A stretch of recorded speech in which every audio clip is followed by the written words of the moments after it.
It had been a long, twisted, and challenging road, the journey of a lifetime. But now, at long last, Elizabeth Hartley, the schoolmarm without a school, was coming home. The scale 2.0 rattled down the highway, thrust forward with the combined winds of twin turbines, powered by the manic pedaling of two mice.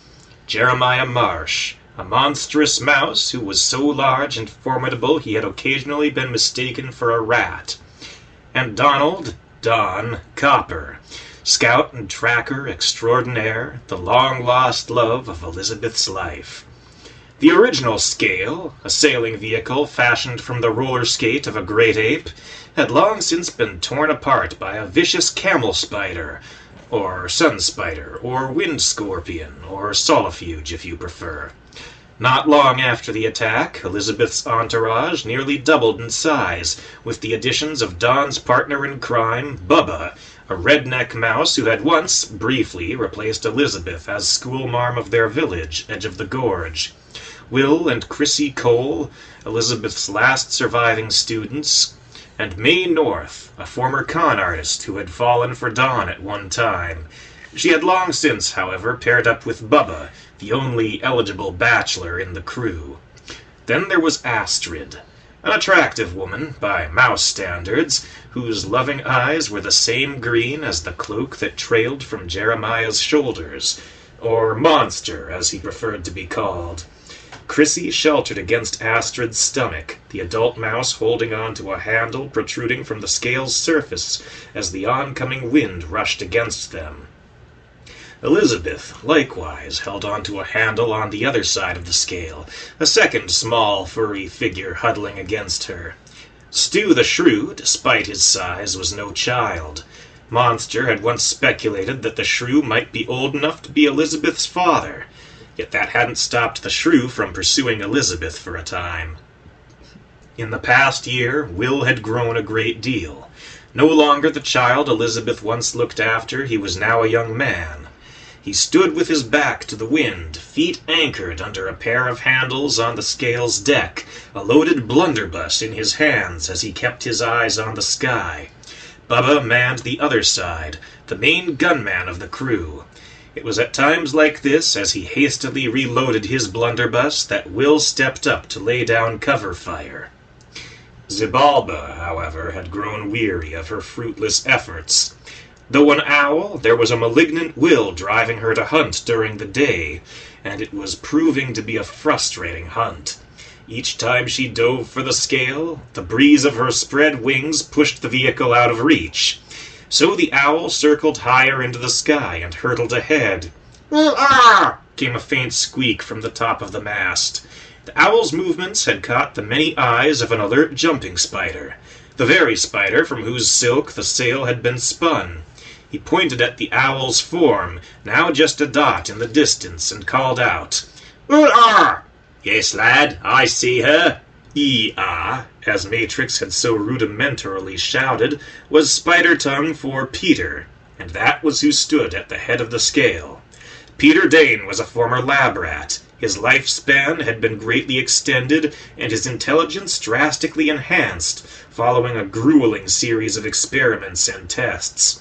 It was Peter that built the original scale, and, following its destruction, he scavenged parts from the original to build the much larger second scale. Now he held a long metal rod in his hands, not unlike the harpoon of a 19th century whaler. It hummed with bioelectricity, generated by Peter's chemically enhanced nervous system. Far ahead, the owl wheeled about, and came streaking back towards the front of the scale. She extended her talons as she dove, ready and eager to flip the vehicle backwards with the hook and tug of her claws. As she passed, Peter thrust his rod against the owl's soul, sending a weak but painful shock through her feet. There was a screech of pain, and the owl wheeled away, aborting her intended rush. Peter lurched backwards from the impact, but managed to hold his ground, his feet having been hooked under a pair of handles towards the front of the scale. "Oh!"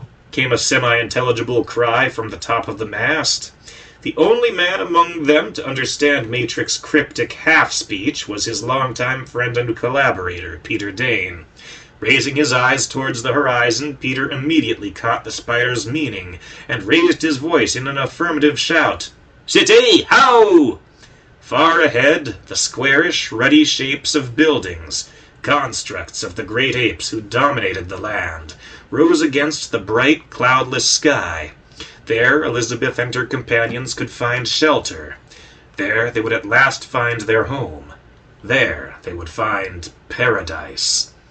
There was a sound of thunder, the roar of Bubba's blunderbuss as he discharged it into the wind, catching Xibalba in the face as she came barreling headfirst for the rear of the scale. A screech tore from her throat as she halted mid-air, wings flailing as she blinked madly in an attempt to shake the cinders and shot from her eyes. "Keep up the pace, men!" Peter called back to Monster and Don. "We're almost there!" "Keep up the pace, keep up the pace," Don repeated in a somewhat derisive tone. "Fine, maybe he'd like to take over the pedaling, eh?" "Quiet," Monster growled back. Don obeyed. He still remembered the first time he had seen Monster up close. The huge mouse had been charging straight for Don, foaming at the mouth, a giant halberd held at the ready to do violence. Despite Elizabeth's friendship with Monster, Don had never quite managed to shake that first impression from his mind. "Hard right!" Peter called out, as a familiar gas station sped by on their left. Don heaved a sigh of relief, halting his pedaling while Monster sped all the faster on the other side. The shift in wind served to skew the scale's path to the side. In the back, May North lowered a rudder of sorts, ending in a fifth wheel, to the pavement. Almost immediately, the scale lurched aside, skidding at a nearly 90-degree angle before it rolled towards a sheltered alley. That was when the owl caught up. Bubba was still reloading as she rushed the side of the scale. Will fired high, missing Bubba, but also just grazing the top of Xibalba's head. The long, curving talons extended, hooking under the side of the scale. The owl screeched triumphantly as she rose back into the sky, sending the scale spinning through the air. "Brace for impact!" Peter shouted, throwing himself to the deck. The scale bounced along as it rolled wheel over sail, eventually crashing to an abrupt stop against the side of the far curb. Don and Monster were scraped from their seats in the chaos. Don, his skin protected by his fur, came through largely unharmed, save for a few bruises. Monster, on the other hand, being completely bald, left a ruddy, coppery streak in his wake. There were several cries of pain from the crashed scale. Elizabeth and Astrid, clinging to the handles, nearly had their arms wrenched from their shoulders. Will twisted an ankle as his feet and legs were jerked about on impact. Peter and Bubba were launched forcefully against the curb, knocking the wind from their lungs. The only one among them to avoid the brunt of the crash was Matrix, who leapt into the belly of the sail just before the owl struck. Xibalba wheeled overhead, turning about for another rush. Below her, she could see Don fumbling about for his signature longbow and arrows. They were weapons the owl remembered well, having left her blind in one eye the last time she crossed paths with them. She shrieked in anticipation, talons extending as she dove for the dazed mouse. And then she was answered with an unearthly scream. Two sets of claws, closing like a pincer, dug into Xibalba's heels as a fiery orange cannonball of fur launched itself from an overturned trash can across the street. The owl staggered with a surprised screech in midair, tumbling, flailing to the ground. A scarred cat stalked after the downed owl, lips drawn against his teeth in a fierce snarl. The right half of his fangs were normal, but the left had been splintered and broken during a fateful hunt several weeks ago. As the owl staggered to her feet, the cat pounced, claws digging through her feathers and straight to the flesh underneath. The owl shrieked, flailing her wings, hopping and thrashing about as she fought to throw off her attacker. As the cat bit into the owl's shoulder, her pained screams mixed with others that were not her own. Far off, cries of shared pain that rang not in her ears but her mind. As her own panic mingled with a foreign will, Xibalba felt a second wind flood her. Not enough to fight back, but plenty to escape. She took to the air, the cat still hanging from her shoulders, and rose for the sky. The feline, being wise enough to know better than to kill his ride, instead let go before the owl had risen too far. Twisting like a flying serpent through the air, he plummeted for the distant ground. Of course, like any cat, he landed on his feet, quite unharmed. Xibalba, meanwhile, landed on the roof of the gas station to tend her wounds and watch her quarry's next move. In her mind's eye, she saw a circle of mice, concern written across their faces, staring down into another's eyes, the eyes of Matthias. The ancient mouse shared a mystical connection with the owl Xibalba. Long ago he had forged a Faustian bargain with a rattlesnake named Jormungandr for the protection of a doomed commune. In return, he and his people had offered sacrifices to the serpent, so that it had no need to hunt. The arrangement served Matthias well for generations, until Elizabeth Hartley arrived. Now on a quest for vengeance, Matthias offered his sacrifices to Xibalba, and in return she served him as both eye and hand. When at last his senses returned, Matthias winced. Several long gashes had split open along his shoulders and back, the places where Xibalba had been cut in her fight with the cat. With a low cough, Matthias turned onto his stomach. "Water! You, Gustav! Fetch me some water, and wash out my wounds." A large, burly mouse, not quite a match for Monster, but certainly a formidable figure to his compatriots, stepped away from the circle. The former blacksmith wore a similar look of concern to the others, but for differing reasons. Matthias had lived long past the normal lifespan of a mouse. Now, in his old age, he was beginning to stumble and make mistakes. His last error had cost them a valuable prisoner, Elizabeth Hartley, in fact, extending their search for revenge by over a week. At this point, it was looking to be even more. Still, it had been Matthias that negotiated their truce with Jormungandr, Matthias who forged their new alliance with Xibalba. Far away, Matthias sensed the owl ruffling her feathers and sighing with relief. As Gustav washed the dust and dirt from Matthias' wounds, so too were the owl's cuts cleansed. Matthias fumbled absently for his cane and struggled back to his feet. The world had grown strangely quiet. Despite sheltering in the shadow of a great ape's highway, neither Matthias nor any of his men had heard the telltale sounds of the great ape's machines in days. It filled each of the mice with a sense of mounting dread, as if they sensed the land holding its breath before some great catastrophe. For now, however, the mice had questions. "Well," Gustav was the first to speak up. "What happened?" Matthias grunted, pulling a black, mouse-sized robe over his shoulders. "She got away. Again." "What about Xibalba?" another mouse asked. "Is she okay?" Matthias nodded. "There was a cat, a son of Ivar One-Eye." A sudden hush fell over the crowd.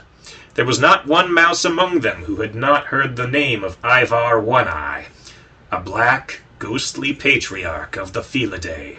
Following the death of Jormungandr, it had been Ivar and his sons that laid waste to the old commune. Every man among them hated the name of Ivar One-Eye almost as much as the name of Elizabeth Hartley. Yet they also feared the name, and not one of those mice would have dreamed of pursuing vengeance against him. "Well, that's it for Miss Hartley, then," a third mouse spoke up. "Even she couldn't escape Ivar." Matthias' brow furrowed in response, his mouth twisting into an unpleasant frown as his eyes locked onto the mouse. She didn't get away, did she?" Matthias closed his eyes and focused on the visions and sounds seen and heard by Xibalba. A chill ran up his spine as he heard the cat loose a final warning howl into the air. Bubba and Will were the first to emerge from cover, guns loaded and ready to fire, Bubba rushed between Monster and the approaching cat, while Will stayed back a few paces, waiting to follow up on the other mouse's first shot. "Peace, little ones," the cat purred, sitting back on his haunches. "I haven't come to fight." "You could have fooled me," Will shouted back. Bubba gestured for the youth to be quiet. The cat raised a curious eyebrow. "I'm not familiar with your faces." Glancing past Bubba to Monster, the cat added, "That one I remember." He rubbed the back of a paw against his splintered fangs for emphasis. By now, Don had regained his feet and knocked an arrow. "So, what do you want?" The cat looked past Don to the crashed scale and noted the faces peering out from around the edges. Gesturing towards the telltale scrap of scarlet, the cat answered, "I've come for her." Don followed the cat's gesture, brow furrowing as he realized the cat was pointing at Elizabeth. "No way. Over my dead body." "I mean no harm," the cat assured the mice. "I come on behalf of my father. Word has reached him of your exploits, and he wishes to meet the Red Lady in person. Elizabeth, I believe, is her name." Don was about to answer when he felt a hand on his arm. Elizabeth stepped forward, gazing up into the cat's golden eyes. "Tell me more. Who is he?" "You can't be serious." Don exclaimed. "She is," the cat spoke up. He paced absently in a circle and stretched out on the pavement. "As to your first question, my father is the great Ivar One-Eye. I believe you've met." Elizabeth's blood ran cold at the mention of the name. For just a moment she was drawn back to that awful night so long ago. The sounds of mice crying out, the smell of blood in the air, and the wind as she tumbled from the edge of a cliff. "Why?" Elizabeth gulped, her tongue turning to a slab of clay as her mouth went dry. "What would he want with me?" "A snack?" Don suggested. "Hardly," the cat answered. "You are the one that got away. It meant little to him at the time. However, he has since heard stories of you. The Red Lady, the prey that hunts, a conqueror from among the defeated." Visions of the dead swam through Elizabeth's mind. The old firekeeper, Will and Chrissy's father, all the other children, even the slothful, cantankerous mayor. Elizabeth took a deep breath, pulling her cloak tighter about her shoulders, and straightened up. "I'm not interested." "You should be," the cat retorted. "It isn't every mouse who can claim to face Ivar One-Eye and live to tell the tale." Elizabeth puffed out her chest and locked eyes with the cat. "Regardless, I'm not interested. I have nothing to say to him." "I highly doubt that." The cat stretched his claws and rose to his feet. Each of the mice hopped back a pace in irrepressible fright. "But I will relay your answer. I expect he will not be surprised. Should you change your mind, you can find him south of the green, under the wood steps." Matthias opened his eyes, a cold scowl on his face. "So, she has cats on her side." "Then there was more than one?" another mouse asked. "Where one of Ivar's sons walks, there are always others," Matthias grumbled. "Then we'll kill them as well," Gustav announced. "One by one, if we have to." Matthias fixed Gustav with an irritable glare. "We will do nothing of the sort. Not yet, at least. For now, Zibalba will follow Ms. Hartley and see what she does. When we reach this city, we'll consider our options." Gustav appeared to relax somewhat. At the very least, he didn't argue the point. "Matthias!" a lookout shouted down from the edge of the highway. "We have something inbound. It's like nothing I've seen before." It was indeed a strange alien object. 4 turbines, suspending a rectangular box in midair, a curious lens protruding from the front, and speakers set into its sides. The air around it crackled with static as a voice boomed from inside. "You must be Matthias." A sudden murmur swept through the mice. Some said this thing was a demon, others said it was a machine of the great apes. Still others suggested it was a messenger of the gods. Matthias simply motioned for it to descend. The flying object complied. Matthias gestured for his men to be silent. Then he called out, "What are you?"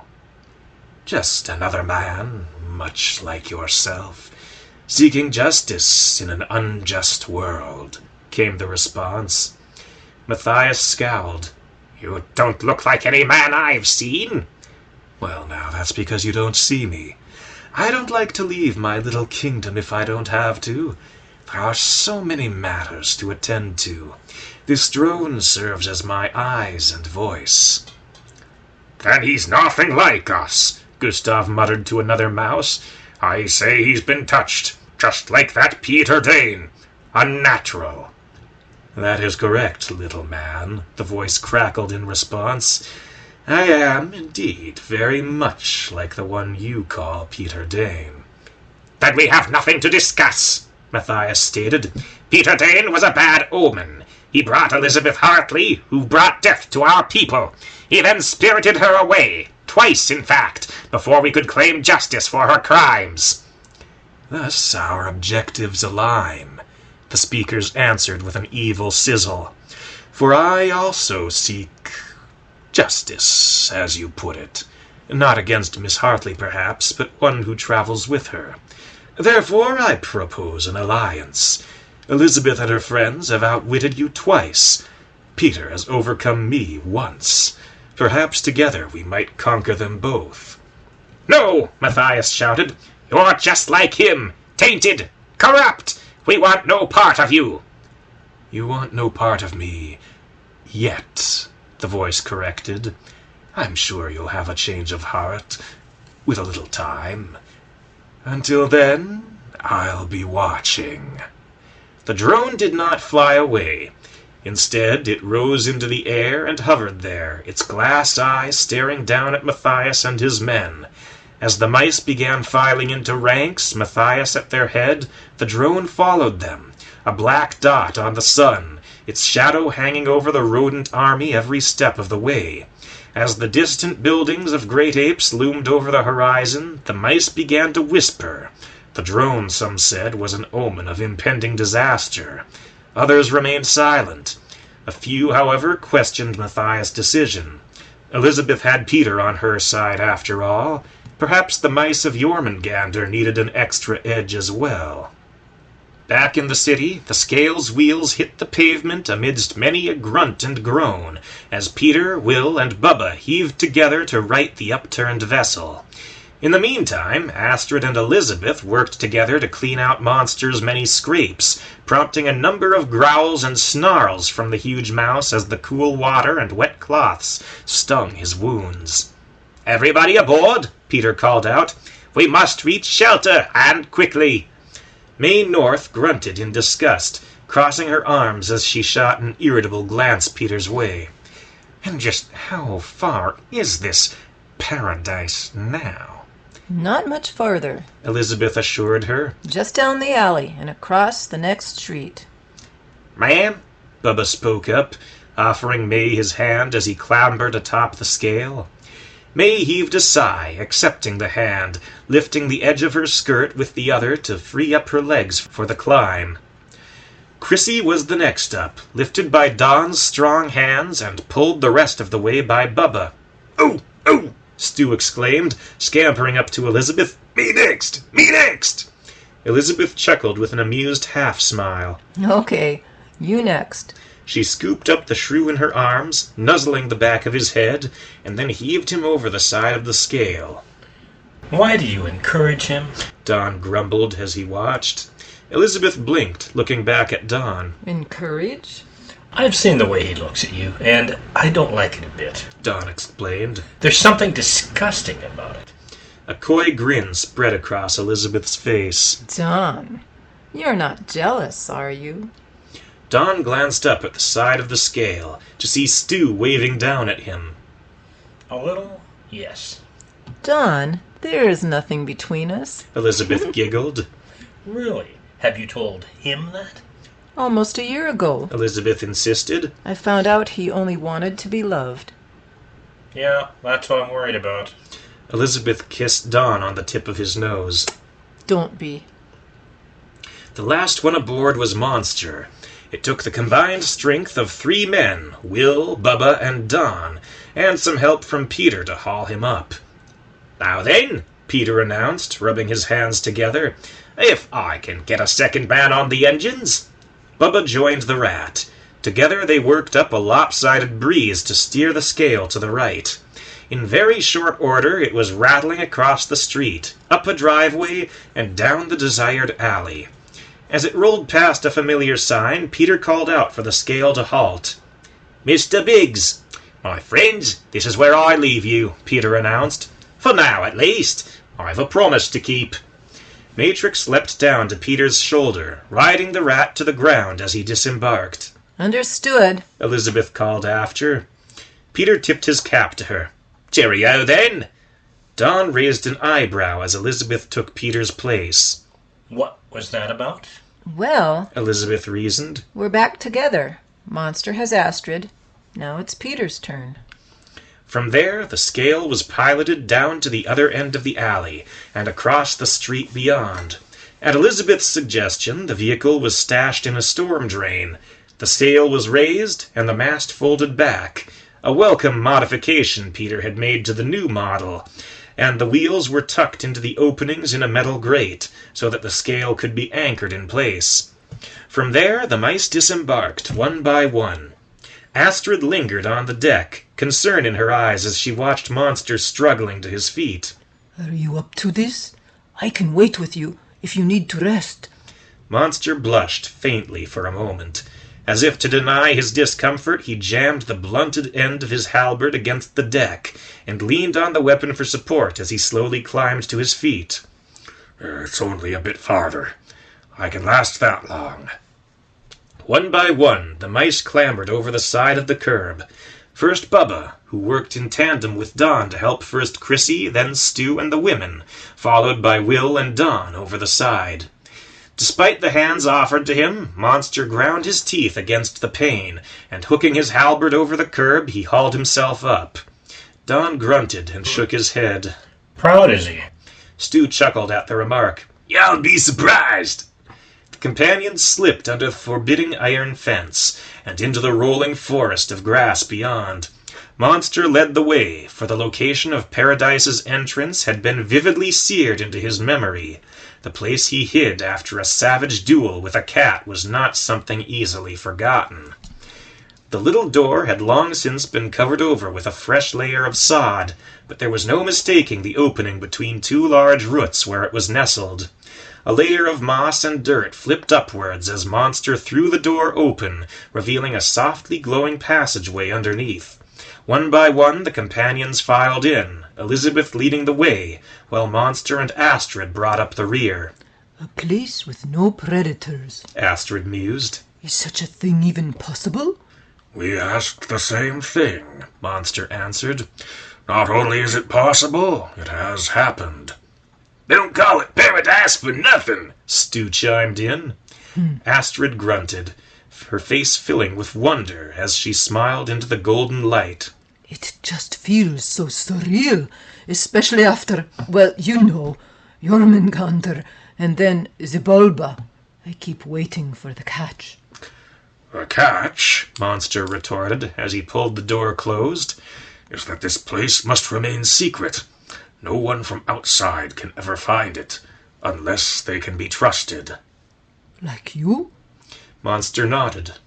"And like you." Under his breath he added, "I hope." The tunnel led down into the ground in a gently sloping spiral. As the crew ventured ever deeper, the light strangely grew brighter rather than dimmer. Here and there the torches were replaced with light bulbs. Soon the torches vanished altogether, replaced instead with various makes of electric lights. At long last the tunnel grew as bright as day, and it opened up into a broad chamber. A single light set in the ceiling lit up the chamber, throwing the shadows of benches across the ground. There was a light click from the far side of the chamber as a pocket watch snapped shut. A faint wisp of smoke wafted from the tip of a mouse-sized cigar, which was plucked from the mouth holding it so that the mouse in question could speak. "Welcome home," a voice shouted. "You're a bit late, but still welcome." Don looked to Elizabeth for an explanation. How'd they know we were coming? Paradise was built in a groundhog's abandoned tunnels, Elizabeth explained. but the groundhog's still here. He has Elizabeth paused, considering her next words. visions.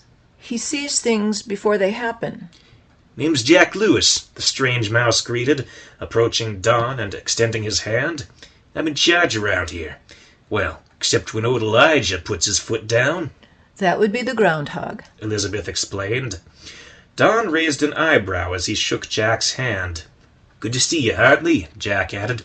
"You too, Shorty," he addressed Stu. The shrew rolled his eyes, but held his tongue. "And Monster?" Jack peered past Bubba and Will to the back of the group. "There you are. Welcome home." Glancing back to the others, he remarked, "I'm seeing some new faces. I know about Don." Don blinked. You do? "Sure, you're why Hartley left." Don looked back into Elizabeth's face with a newfound appreciation. I guess I owe you an apology and a debt of gratitude. My motives were purely selfish. Elizabeth assured him. Sure they were. Don gave her a coy smirk. "So who are the rest of these faces?" Jack asked, motioning to Bubba, May, Chrissy, Will, and Astrid. Elizabeth introduced each of them in turn. "And Daryl," Bubba broke in as Elizabeth came to him and motioned to his blunderbuss. "Don't forget Daryl." "Eh?" Jack froze, staring at the odd mouse. "Who's—" "He talks to his gun," May whispered discreetly. "Does it ever talk back?" May shrugged. "Not that I've seen." Elizabeth forcefully cleared her throat. So, that's Bubba. Moving on. Once the introductions were finished, Jack paused in thought. After a time, he addressed Elizabeth. "Elijah didn't mention any of these guys. I'll have to initiate him." Initiate? Don repeated. As in what? Some kind of ritual or oath? "You never initiated me," Monster spoke up. "Well, you weren't much shape for it, were you?" Jack retorted. "Besides, you'd already proven yourself, risking your life for the kid." The kid in question was one Stephen Kyle, a lost little mouse Monster had befriended a month ago. It was through that friendship that Paradise was first discovered. A savage duel with the same cat that approached them earlier had left Monster at the very edge of death. As he bled out, he lay in the same entryway Elizabeth's crew had used just a few moments prior. It's okay. Elizabeth assured Don. I was initiated myself. He'll just take you to see Elijah, the groundhog. When Elijah approves you, you're allowed to stay. Don turned a cautious eye to Elizabeth. What if he doesn't? He will. I know you can be trusted. He'll see it too. Don glanced back to Jack and nodded. In that case, lead on. Chrissy shook like a leaf as she followed at her brother's heels. In the year since the deaths of her family, she had seen and done a great deal beyond her wildest dreams. She had grown in courage and confidence, yet, confined in this strange underground city, being led to face such a large, powerful creature, she felt as if she were back in the gorge, after being dragged over the side by a dying centipede. Beyond that first chamber, a much larger chamber opened up. The ceiling towered overhead, lit by an array of powerful light bulbs. Immense columns ran from the floor to the ceiling, dotted with an array of windows, from which dozens upon dozens of mice peered out at the newcomers. A single broad street led between them, down a steep slope to a plaza at the center and bottom of the city, where numerous other streets converged from all directions. A number of mice lingered about in the open. Some sat on benches, reading, while others conversed either as old friends or business partners. Some were children, playing or showing off, and still others played music on one or another instrument, a guitar, a trumpet, an accordion. Yet all the activity slowed as Jack and the new arrivals entered the plaza. There were a few cheers as Monster was recognized, and a handful of greetings, not just for Monster, but also Stu and Elizabeth. One young mouse, a youth seasoned far beyond his brief life, broke away from his peers, rushing up to meet Monster as he passed. "Hey, you're back! Hey, Monster!" He wore better clothes, now that he was off the streets and living with his family. He no longer wore his mother's locket, for he was back with the real thing. Yet there was no mistaking the voice, the face, or the forceful stride of Stephen Kyle, Monster's special friend. The young mouse slammed into Monster's chest like a cannonball and wrapped his arms around his waist. A friend of yours? Astrid asked with a grin. Monster nodded. Indeed. Glancing around Monster's side, Stephen laid a pair of wide eyes on Astrid. "Whoa!" Looking up at Monster, he asked, "Who's she?" Astrid, she announced, offering Stephen her hand. Stephen's face turned red, and he darted away, hiding around Monster's other side. "She's pretty." Monster chuckled as he glanced between the two. Indeed. Now it was Astrid's turn to blush. Thank you. As that was going on, a similar reunion took place toward the other end of the group. There was a shout of, "You're back!" as a burly white mouse pushed his way through the crowd. "Oh, you're back! I missed you! Missed you! Missed you! Missed you!" With that, he wrapped his arms around Elizabeth and heaved her off the ground in a tight bear hug. Liz? Don muttered, crossing his arms. Who is this? His name is Ben. Elizabeth gasped. He's... "I'm her son," Ben interrupted. "She's my mother." Don blinked and raised an eyebrow. Since when do you have a son? He's adopted. Elizabeth exclaimed. Under her breath, she whispered in Ben's ear, You can let me go now. Ben paused a moment, blinked, and then his eyes widened. "Oh, I'm sorry." With a light plop, Elizabeth fell to the ground as the burly mouse released her. Don chuckled, shaking his head as he helped Elizabeth to her feet. Right. I want to hear everything. Everything. Of course. Elizabeth agreed, dusting herself off. First chance we get. Just then, there came the sound of Jack forcefully clearing his throat. "Pardon me, folks, but you'll have plenty of time for pleasantries later. Right now, we got business to take care of. Remember?" Elizabeth gave Ben a final hug. Monster patted Stephen's shoulder. Then they were off, continuing across the plaza. Chrissy's gaze lingered for a time over her shoulder on young Stephen. He waved after her retreating form. "See ya." Chrissy's face turned the faintest shade of red. Then the buildings closed in around her, and Stephen faded from view. A number of streets branched off from the main one, snaking away between buildings of wood and earth. Eventually, the city faded into a large, empty space. The cobblestone street gave way to bare dirt, and the mouth of a large, underground cave yawned before the mice. The ground rose up to the entrance, and then fell into a steep slope, leading down into the darkness. As the void closed in about the mice, Jack lit a torch and took the lead. As the troop proceeded deeper, there arose a deep rumbling sound, as of a great beast breathing. Don fingered the knives sheathed along his bandolier, not at all comfortable with the situation. He immediately felt a hand on his arm. Looking aside, he saw Elizabeth shaking her head. You won't need those. Trust me. In time, the tunnel drew to an abrupt halt against a broad, light brown wall. Jack handed his torch to Don. "Well, this is it. Just give me a moment." Don raised a suspicious eyebrow. I don't see any groundhog. "Sure you do," Jack retorted with a wink. "You just don't know it yet." Leaving the others behind, Jack approached the wall and ran a hand along its side. The surface gave way under his touch, rippling, waving like grass against the wind. "Hey, boss, I got some new faces for you." There was a low, thundering grumble. Jack hopped back as the entire wall began to move. Bits of dirt shook loose from the ceiling, dusting the backs of the mice and shrew. Don could only gape as a pair of large, black eyes stared back at him through the gloom. In an instant, the tunnel opened up, continuing further into the void. and directly in the continuing path stood the grand form of Elijah, the groundhog. He crouched on all fours, unable to rise higher in the cramped space. The air grew hot with the steady pulse of his breath. His great eyes blinked as he looked down at the gathered mice before him. They shone with intelligence and with recognition. Elizabeth Hartley, you have returned. Yes, Elizabeth nodded. I found Dawn. I'm ready to stay. The groundhog's eyes turned to Don. Yes, Donald Copper. Your hour draws near. My hour? Don muttered.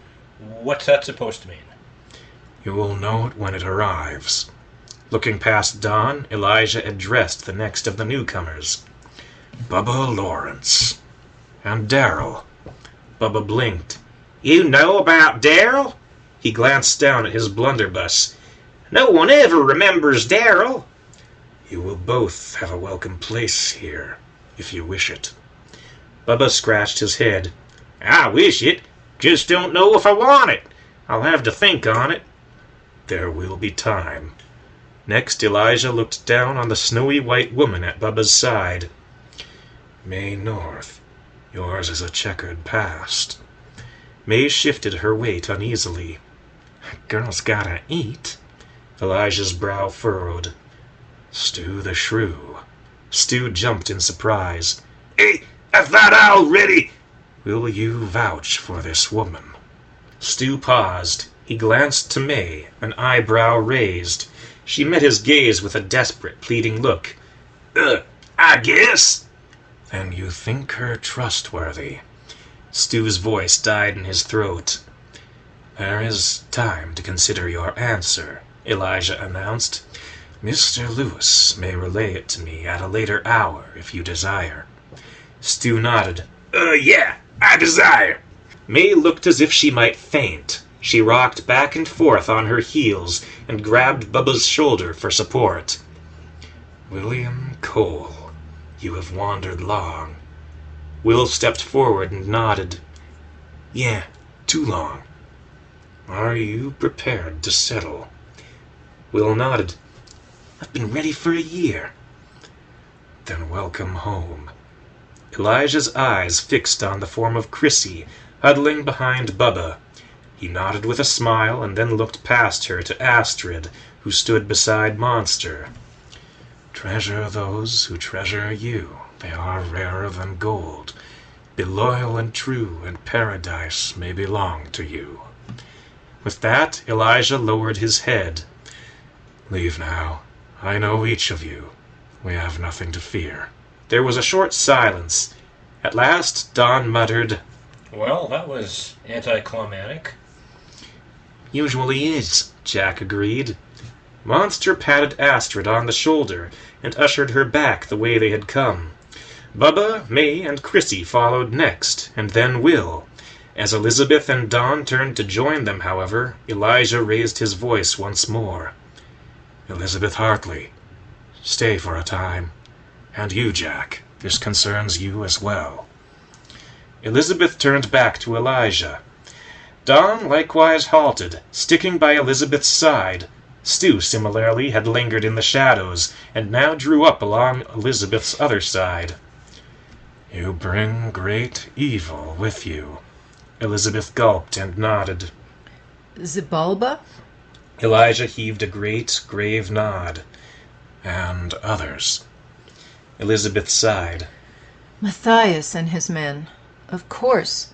I hoped they wouldn't find us here. Yet they have, Elijah breathed. The old mouse has eyes not his own. The owl followed you and saw where you entered our city. And? Don spoke up. Where's that leave Liz? You're not giving her the boot, are you? Elijah shook his head. Paradise is paradise, because it is a safe haven.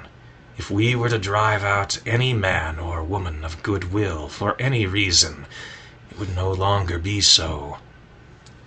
Agreed, Jack nodded. Then what do we do? Elizabeth asked. Tell us of Matthias. Why does he pursue you? Elizabeth fell silent for a time as she thought back to that horrifying day, to kind, generous, and condemned Adam, to cold yet suspiciously welcoming Matthias, and to the horrifying serpent Jormungandr that protected them all, and who died by her hand. When at last her voice broke the quiet, it all came tumbling out in a jumble. Her eyes welled with tears as she spoke of Adam, the only other man that might have competed with Dawn. Her blood ran cold as she told them of Jormungandr, whom she killed in a rage with a sword through the roof of his mouth. So, the commune was then guarded. Dawn added. Instead of shoring up their own defenses, they went running off to find another predator to protect them. Glancing to Elizabeth and seeing the look of surprise on her face, he added, I found them about a week later, taught them to fight for themselves. It's how I met Astrid, and she joined up with my crew. Jack scratched his chin as he listened. Ever practical, he finally asked the obvious question. So, how many angry guys are we talking here? An army, a gang, or just a handful of weekend warriors? A lynch mob. Dawn answered. That's all there was. The last I saw. Okay, no problem, Jack announced. We can handle a few punks. Highly trained punks. Dawn added. They've only gotten more experience since I trained them. Jack scoffed. What, my boys ain't? Need I remind you, this is the city. It's no picnic up there, Pally. That was when Stu spoke up. Experience schmexperience. Last I remember, we took him down just fine. The big dummy, his girlfriend, Bug Boy, Pete, and me. And that was on their home turf. And correct me if I'm wrong, but wasn't Meathead crippled at the time? A low groan sounded from Elijah's throat as it stirred. This time will be different. I heard a new wind blowing. An evil wind. Matthias is not alone. Yeah, the bird. Stu dismissed the warning with a wave. No problem. We just stay underground and it can't touch us. How little you see. There are fingers from beyond, burrowing through flesh and root and earth, like the plows of great apes, tilling blood and heart instead of soil. Stu blinked. What? Don't encourage him, Jack whispered. When the boss gets like this, you can't understand a thing he says. Elijah went on, heedless. Against the steel shadow no wall can stand. The only defense is armor of the mind, and the only attack a dagger of the soul. Jack grunted. Well, about all I can do is prepare my gatherers. We'll stock up on food, seal the entrances, and wait these jakes out. Elijah nodded. Do so. On that note, Jack excused himself and left. As Elizabeth and Dawn turned to follow, however, Elijah called out to her. Elizabeth Hartley, though we prepare, there is a slim chance to avoid bloodshed. Elizabeth stopped in her tracks and glanced over her shoulder. Tell me, Elizabeth, can you do what lesser mice could not? Elizabeth turned around, blinking in the dim light. She gulped, unsure of what Elijah might ask of her, but suspecting she wouldn't like it a bit. You want me to give myself up, don't you? Elijah shook his head. If outsiders can make demands of paradise and coerce our people and possessions from us as they please, then it is no longer paradise. No, I don't want you to give yourself up. I want you to give up something far more difficult. Elizabeth felt lightheaded. What could be harder than giving up my own life? Elijah's brow furrowed, his dark eyes sparkling in the gloom. It is because of your actions they lost their home. I will attempt to make amends. If I offer these mice a place in paradise, and if they accept my offer, can you give up your own hatred and live peacefully alongside them? Elizabeth fell silent. Memories swam before her eyes. The bitter scorn in Gustav's face, the predatory hunger of Jormungandr and Xibalba reflected in Matthias' eyes, and the wistful longing of Adam's gaze. Adam, the unloved, neglected son, who never had a chance to live. She heard the angry jeering of the survivors seated in an amphitheater as they hurled curses at her during a mock trial over which Matthias presided. Elizabeth gulped, wringing her hands. I don't know. I just don't know. Shouldn't Jack know about this? Don asked. This idea of yours? He will learn of it, Elijah conceded. He will learn of it when Elizabeth presents my offer. Elizabeth looked up, her head spinning as she processed the groundhog's words. Me? Elijah nodded. You must confront your past. Otherwise it will always haunt you. I have a better idea. Don spoke up. He set a hand on Elizabeth's shoulder, drawing her attention to his concerned gaze. We hightail it out of here, just you and me. With us gone, there's no reason for Matthias to attack Paradise, and you don't have to cozy up with a bunch of psychopaths. I call that a win-win. You can't run forever, Elijah answered. What of your friends? There are some who would follow you to the ends of the earth. Will you outrun them as well? And in so doing, would you lead them away from this place? Elizabeth rubbed her eyes, shaking her head.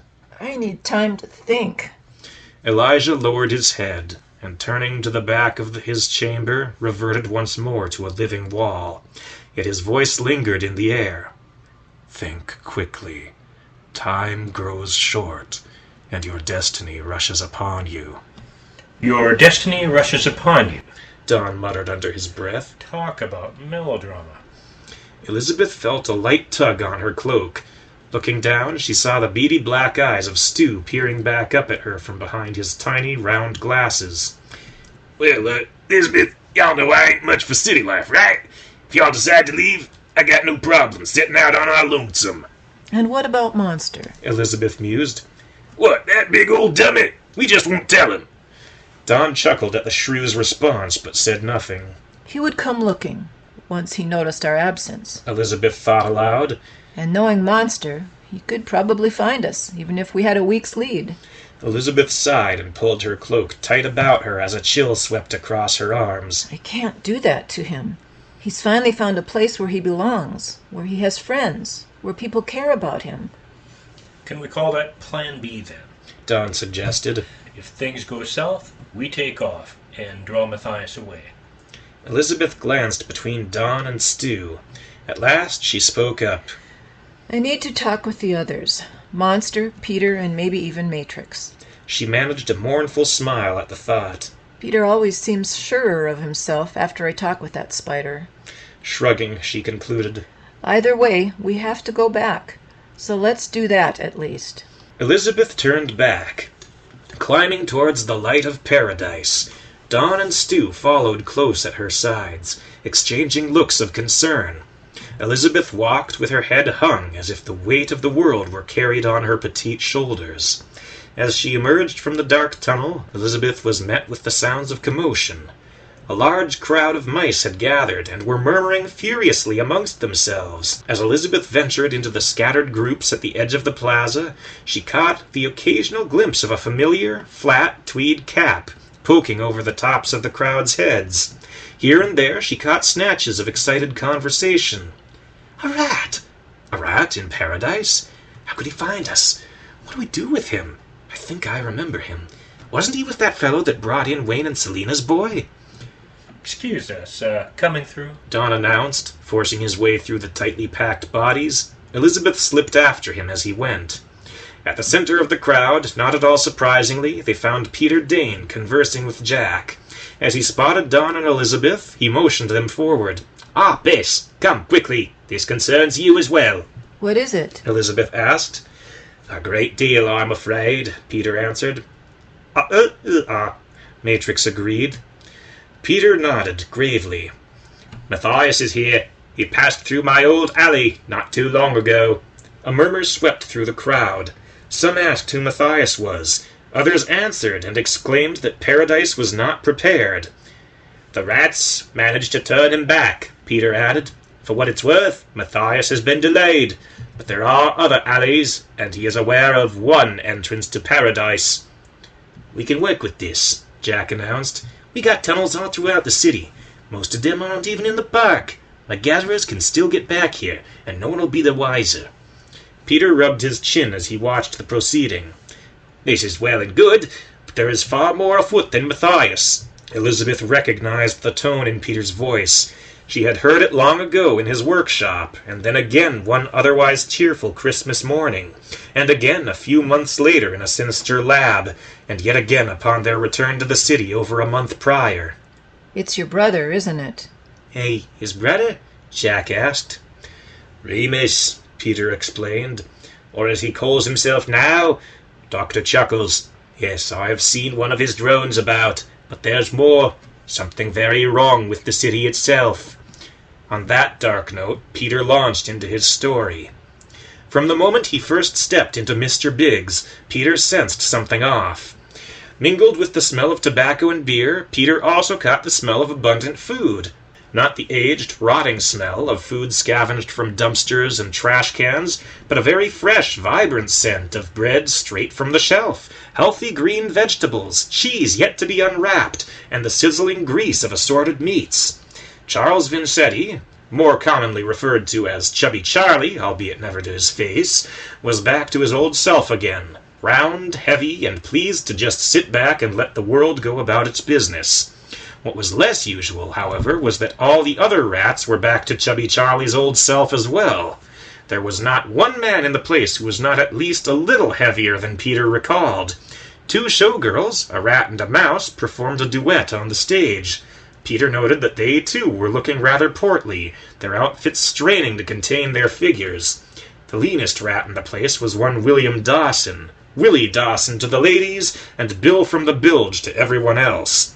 He sat at the bar, nursing a drink, a bitter look on his face, as he carved obscene patterns into the wood with the hook mounted on the stubby end of his left arm. Every table was laden with plates, piled high with fresh food, which the rats nibbled at here and there while they watched the performance. A few of the ladies sat beside the men, picking at their plates. A particularly large rat woman sat in a pudgy little mouse's lap, drawing a light giggle from Matrix as he and Peter passed the pair. Peter walked openly through the lounge. Following his role in restoring order to the rats, he was no longer entirely unwelcome among them. Still, there were some he had to give a wide berth. Bill was a bully who harbored a particular hatred for Peter, even after the Civil War ended. Chubby Charlie, on the other hand, while never a friendly sort, was content to peacefully coexist. But Peter was not here to see either of them. No, he was returning to meet up with someone very special. A kindred spirit, if you will. Peter strode straight for the far corner of the room, as if he had been expected. And in a way, he was. He climbed several steps, leading up the left side of the stage. From there, he slipped behind the backdrop. In the backstage shadows, Peter's appearance was met with some light yet excited murmur. A number of women, mice and rats, were busy operating the mechanisms, such as curtains, as well as preparing for the next act. A few waved, recognizing the hero of the street rats. Peter tipped his cap in response. As he proceeded down an adjacent, rat-sized hallway, Peter cracked a pleased smile. My, rather well fed, aren't they?" "Uh-huh," Matrix agreed. "Times must be plentiful." A little further along there stood a door, which led to the showgirl's dressing room. Since the rat Peter had come to see was neither performing nor backstage, he reasoned she must be here. He gave a light knock and heard a very familiar voice answer, Beat it, Billy. I've had enough from you. "And from me?" Peter spoke up. There was a short silence. Pete? Is it really you? "Very much so," Peter answered. "It would appear I've been granted a reprieve." The door flew open, and Peter's eyes bulged as he was squeezed into a huge, tight bear hug. Fay Beam, the love of Peter's life, appeared to have inflated like a balloon since he last saw her. "Fay!" Peter exclaimed. "Why, you've changed!" Fay immediately let go and took a step back. Are you calling me fat? She raised an eyebrow and set her hands on her hips. "Well, Peter paused as he looked Fay up and down. "I didn't mean to." Gone was the red sequined dress Peter remembered, replaced with the oversized pinstriped jacket Faye had once used in a comedy routine. It hung open in the front, allowing Faye's protuberant belly to hang out comfortably. She looked down at herself and smirked as she patted her gut. Well bought and paid for, as my uncle used to say. Indeed, Peter remarked. What on earth happened? Faye shrugged. Good times is what happened. All the great apes just disappeared, along with their traps. Yeah, but their stores and pantries are still being restocked. Peter's brow furrowed, and he exchanged a curious glance with Matrix. Are they really? That a bad thing? I'm not sure, Peter answered. He rubbed his chin in thought. Any disruption to the natural order is cause for some concern, at least until an explanation can be found. Faye's face lit up at the suggestion. So let me guess. You're gonna investigate, right? Peter nodded. I believe it would be prudent. Then I'm coming with. We'll hit the town, you and me, like I've been waiting for. Matrix chimed in. Of course, Peter agreed. And you. Besides, Faye added, patting her stomach. Faye added, patting her stomach. I need the extra size. It had been a long time since Peter set foot in the old store. Not since Elizabeth's infamous binge the previous summer, which had nearly cost Peter his life. As he returned to the hidden, rat-sized entrance, he found it had long since been enlarged. It was starting to get tight, Faye explained, flashing a sheepish grin. Yes, no doubt, Peter mumbled, as he examined the markings in the brickwork. I'm rather surprised the great apes didn't notice a hole this size. Right. Well, they were gone by then, Faye added. Yes, that would make sense. Inside, Peter found every shelf and display to be completely bare. It was quite unlike what he expected. Peter had assumed that, if the store were regularly restocked, there would be food on the shelves, as there had been before. No great apes. Faye pointed out. Just the delivery drivers, and they don't hang around after unloading. On that note, Faye led Peter to a pair of towering doors at the back of the store, set in an alcove dead center of the refrigerated shelves, where meats, juices, and cheese had once been displayed. Rubber flaps towards the bottom served to seal the chamber beyond. At least they had at one time. Now there were openings gnawed through the rubber seals, and a steady procession of rats and mice going in and coming out, carrying armfuls of fresh food. This is where the grub is now, Faye explained. We gotta clear it out fast, before our next delivery, or there'll be no room. Peter rubbed his chin and raised an eyebrow. Tell me, Faye, how frequent are these deliveries? Faye shrugged. Once every couple weeks. So we gotta move the goods, and then chow down, so it doesn't pile up too fast. Peter nodded. That explains your weight. That is, all of your weights. I mean no offense, of course. None taken. Faye paused a moment, catching the uneasy look in Peter's eyes. What you thinking? It all seems rather convenient, Peter mused. The great apes disappear, and the rats are forced to gorge themselves to keep up with a sudden surplus of food. You think the apes are up to something? Possibly. Yet I can't help but think. Normally they would resort to poison, and you would all be dead by now. Instead, they're not just leaving you in peace, but feeding you. I can't help but wonder why. Faye shrugged. Maybe they're feeling generous? You mean generous? Oh, yeah, that.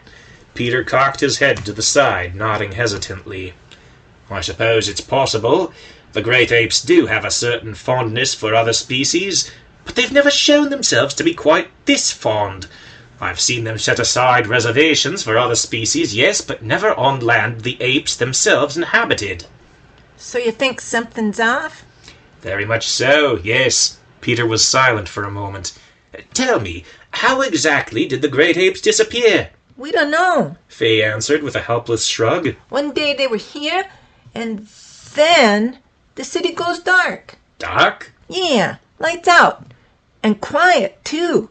All the engines just stopped running, right? Faye shuddered, sending a ripple through her skin from the top of her chest, down to her belly, and into her toes. Well, mostly quiet. We've been hearing things at night. Even scares the cats, yeah. Peter's ears perked up at that. What sort of things? Howling. Faye answered. But not like cats or dogs. Not even like your big pal with the axe. No, it's like someone threw the gates of hell open. As if on cue, it began. Several rats stopped in their tracks, but a word from their foreman sent them scurrying back to work. Peter lifted his gaze towards the ceiling as there came a sound of crashing and smashing from overhead. The fur on the back of his neck stood on end. My word, you weren't exaggerating. At that, Peter rushed back for the entrance. Faye kept pace at his heels despite her weight. Outside, Peter held a hand against the brick wall. Up you go, lad. Toss us a rope when you reach the fire escape. Matrix saluted Peter in response, and then began his ascent. Not long afterwards, a strong silk cord tumbled down. Listen, Pete. Faye muttered. You don't mind if I... She gestured towards the ground. Peter caught her meaning and smirked as he took note of Faye's rotund condition. No, of course not. I'll see you back at Mr. Biggs, yeah? Peter nodded. It's a date. And you don't mind I blew up? Faye puffed up her cheeks and jiggled her flanks for emphasis. Peter raised a curious eyebrow. Is there a reason I would? Faye grinned. Ha! I knew I liked ya. She gave Peter a final hug, a far gentler one than her first, and then lurched away into the cover of a pile of cardboard and vanished from sight. From overhead there came a high giggle. Not another word, lad, Peter called back. With that, he wrapped a loop of rope around his knuckles and began the climb.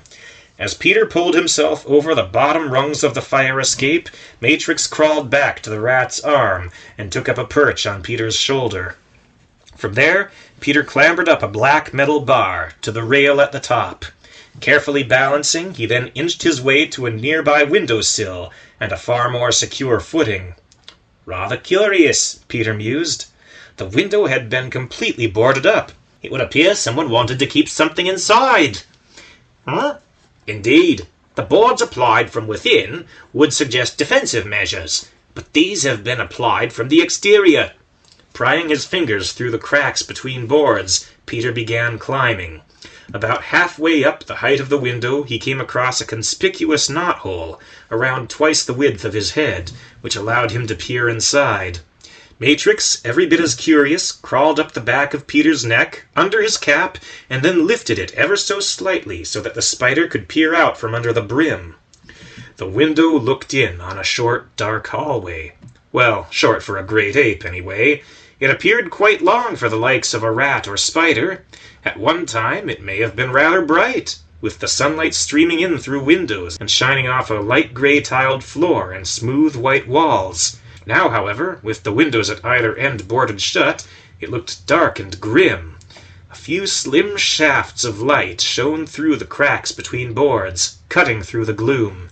Doorways lined the walls at regular intervals on either side, in various stages of disrepair. Some hung open, others dangled precariously from ruined hinges, and still others were empty altogether. I say, what on God's green earth could have done this? Peter was answered with a deep, resonant howl, quite unlike anything in his experience. Compared to monster, or even to a cat, this sounded as if it welled up from the bowels of the earth, thundering like the song of a giant whale. At the same time, a chair large enough to seat an adult ape came hurtling through a doorway, smashing against a wall, leaving a spiderweb pattern of cracks radiating out from the point of impact. Then the beast appeared. At first, Peter mistook it for a great ape, but now it looked wrong. It looked sick. Its normally well-trimmed hair was overgrown and unkempt, and spraying up in places that normally should have been bare. Around the neck and arms, the chest, the stomach, the legs and feet. It lurched out of an empty doorway, hunched awkwardly, wailing as it clutched its forehead. Then in a furious rush it lunged against the wall, pounding its fists against the unyielding surface until they were stained red, leaving coppery streaks across the formerly white surface. "Yipe!" Matrix squealed, and he ducked under the cover of Peter's cap, leaving the rat to watch the scene alone. At long last, Peter tapped the top of his cap. "Matrix lad, you can come out now. It's over." Indeed it was. Though the world had gone quite silent, the beast had not left. It had, however, gone quite still. As Matrix peered out from under Peter's cap, he saw that the creature now lay curled on the floor, motionless. As Peter sniffed at the window, he caught wind of a putrid scent, strong enough to penetrate even the thick glass. It was a stench of infection and rot. "And that," Peter concluded, "was when I heard voices in the alley below. I saw a standoff between Mr. Vincetti and Matthias. Matthias and his men had failed to show the proper courtesies to the rats, and that launched the two into a ritualistic sort of contest of strength. Mr. Vincetti brought the entire matter to a close with a blast from his shotgun, and not long after that, Matthias turned back." Then we're safe? Elizabeth suggested. If Mr. Vincetti is holding Matthias at bay. Jack shook his head. "Nah, Chubby Charlie don't know about paradise, unless one of yous told him." "Correct," Peter agreed. "Even Faye doesn't know, although I would like to tell her once this matter has been resolved." "We'll see," Jack muttered. "Now, about this Matthias. How long before he gets here?" Peter paused in thought. "Well, I came as soon as I could, just as Matthias turned back, so factoring in the time it took me to climb down the fire escape, and the time it would take Matthias and his men to circle back through another alley—" "How long?" Jack shouted. "Say 20 minutes at the very longest." "Thank you," Jack sighed. Motioning to 3 battle-scarred mice at the forefront of the crowd, Jack added, "You heard him, fellas. Rod, Errol, Cutter, get your boys together. We got a ton of punks moving on our city." Each of the mice nodded to him in turn. The crowd parted as they scurried away. A few moments later, 3 bells rang throughout the city of Paradise, calling men young and old away from the crowd to arm and armor themselves for battle.